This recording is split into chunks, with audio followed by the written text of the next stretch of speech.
crack it.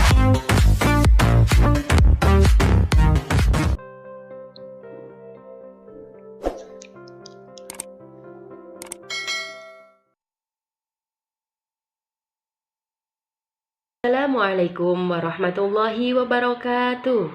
Bagaimana kabarnya anak yang solih dan solihah?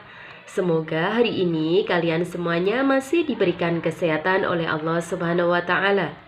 Sebelum pembelajaran kita mulai, marilah kita bersama-sama membaca doa. Bismillahirrahmanirrahim.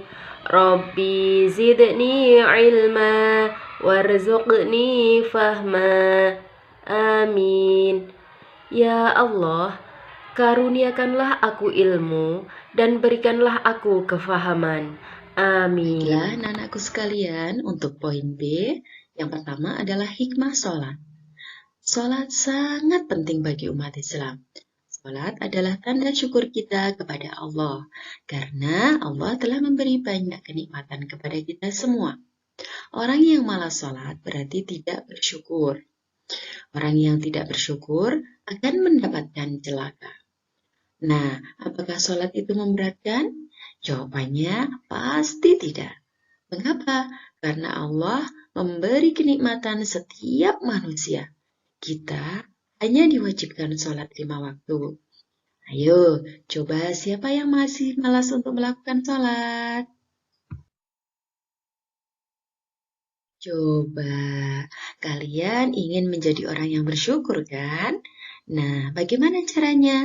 Caranya yang pertama adalah sholat tepat pada waktunya. Yang kedua, jangan pernah menunda waktu sholat.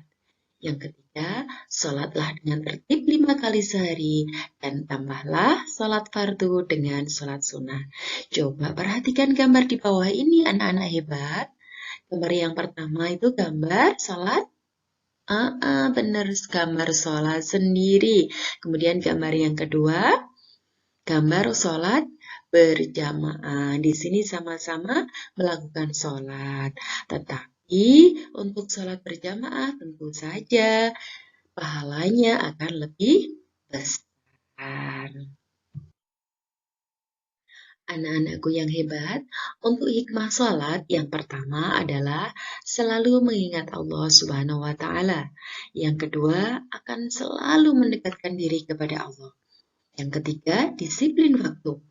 Yang keempat, hidup bersih. Yang kelima, hidup tertib dan teratur. Yang keenam, bersikap rendah hati. Yang ketujuh, hidup damai dan menyebarkan keselamatan. Yang kedelapan, hati menjadi tenang dan tentram. Yang kesembilan, membina kebersamaan, persatuan, dan persaudaraan. Yang kesepuluh, memelihara diri dari perbuatan dosa. Baiklah, anak-anakku sekalian, yang poin C adalah praktek sholat.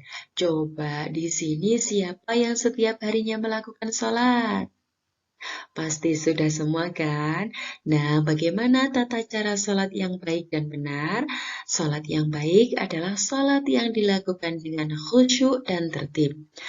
Salat yang benar adalah salat yang dilakukan sesuai ketentuannya.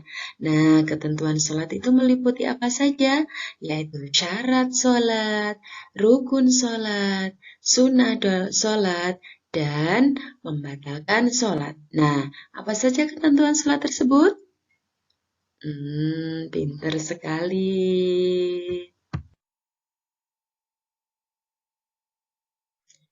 Yang pertama adalah syarat wajib sholat. Yang pertama adalah beragama Islam. Yang kedua, baligh. Yang ketiga, berakal. Yang keempat, suci dari haid dan nifas. Yang kelima adalah sadar atau tidak sedang tidur atau tidak mabuk. Untuk syarat sah sholat, yang pertama adalah suci dari hadas dan najis. Yang kedua, menutup aurat. Yang ketiga, menghadap kiblat. Dan yang keempat, sudah memasuki waktu sholat. Selanjutnya, rukun sholat. Apa itu rukun sholat? Rukun sholat adalah hal-hal yang harus dikerjakan ketika sholat. Nah, jika salah satu rukunnya ditinggalkan, maka sholatnya tidak sah. Rukun sholat itu apa saja? Yang pertama adalah niat. Berdiri bagi yang mampu. Yang ketiga adalah takbiratul ihram. Yang keempat adalah membaca surat Al-Fatihah pada setiap rakaat sholat. Yang kelima, ruku dengan tumak nina.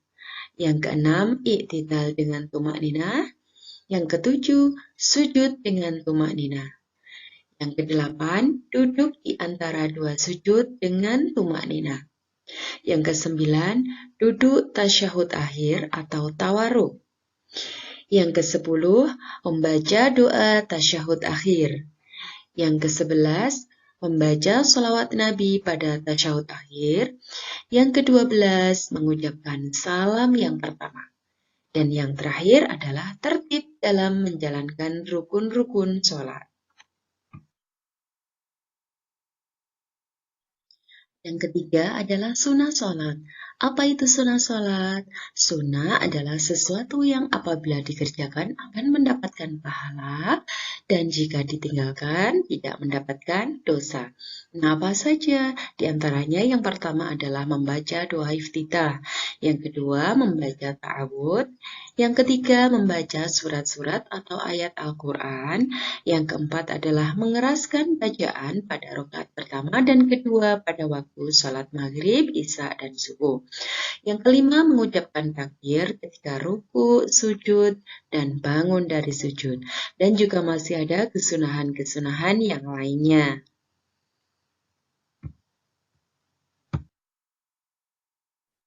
Nah, anakku sekalian, di sini ada beberapa hal yang perlu diperhatikan ketika melakukan sholat. Yang pertama adalah pikiran dan hati harus mengingat Allah. Yang kedua, setiap perpindahan gerakan mengucapkan takbir kecuali i'tidal. Yang ketiga, tatapan mata diarahkan ke tempat sujud. Yang keempat, setiap gerakan sholat harus dilakukan dengan tumak nina. Yang kelima, setiap bacaan dan doa dilafalkan dengan fasih. Jadi harus belajar mulai dari sekarang ya. Nah, di sini hal-hal yang membatalkan sholat antara lain adalah berhadas.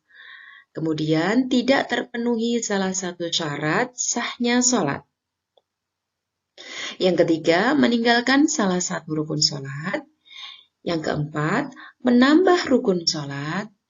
Yang kelima, makan atau minum dengan sengaja.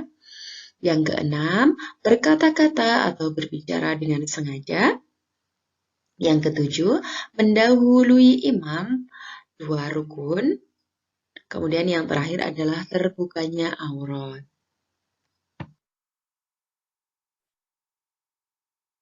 Itulah anak-anakku sekalian, itu tadi materi tentang hikmah sholat dan praktek sholat. Nah, sebelum pelajaran kita akhiri, marilah kita bersama-sama membaca doa hamdalah. Alhamdulillahi Rabbil Alamin. Baiklah anak-anakku sekalian, cukup sekian penyampaian materi dari Bukun. Apabila ada kurang lebihnya Bukun minta maaf. Dan Bukun akhiri, wassalamualaikum warahmatullahi wabarakatuh.